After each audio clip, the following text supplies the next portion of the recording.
మీరు ఎట్లా చూస్తారు బిల్లుని? 33% రిజర్వేషన్ అనేది చాలా మంచి పరిణామం అండి. మోదీ గారు చేసినందుకు చాలా ఉంది. మహిళలు ఒక ఇల్లును ఎలా సర్దిదిద్దుకుంటారో అట్లనే కూడా దేశాన్ని కూడా సర్దిద్దగలరు. ఇప్పుడే డాక్టర్స్ కానీ ఇంజనీర్గా కానీ ఉన్నారు మహిళలు. అట్లే వాళ్ళని రాజకీయంగా కూడా వస్తే వాళ్ళు కూడా రాజకీయంగా ఏం చేయాలో వాళ్ళు చేస్తారు. మహిళలు అన్ని విధాలా ఆలోచిస్తారు. ఈవెన్ ఒక్క మనీని ఎట్లా మేనేజ్మెంట్ చేయాలో అనేది మహిళలకు తెలిసినంత వేరే వాళ్ళకి తెలియదు.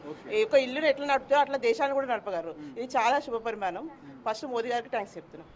ఇప్పుడు ఇప్పటికే మనం చూడొచ్చు అన్ని రంగాల్లో మహిళలు ముందున్నారు. మహిళా సాధికారిత, మహిళా అభివృద్ధి అనేది ఇంకా పెరుగుతుంది. సో ఈ బిల్లు ద్వారా ఇంకా ఏ రంగాల్లో ఇంకా ఎట్లా ఉండబోతుంది ముందు? ఈ బిల్లు ద్వారా కూడా నాకు తెలిసి కంట్రీ కూడా డెవలప్ అవుతుంది.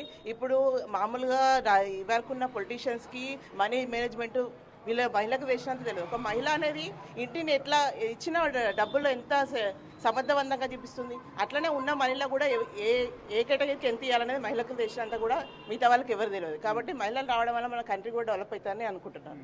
ఎగ్జాంపుల్, ఇప్పుడు తెలంగాణలో 119 మంది ఉన్నారు. 40 మంది రిజర్వేషన్ వస్తే 40 మందికి పైగా ఎమ్మెల్యేలు. పార్లమెంట్లో 200 మందికి పైగా ఎమ్మెల్యేలు. ఒక ఊహ అనుకుంటే ఎట్లా అనిపిస్తుంది మీకు?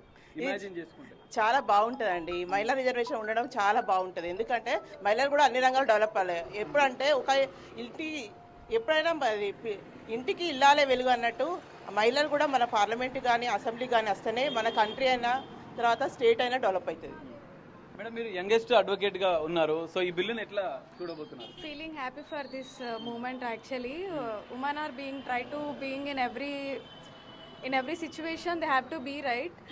So I'm feeling proud as being an advocate. If we have 36% of a reservation, then it is fine better to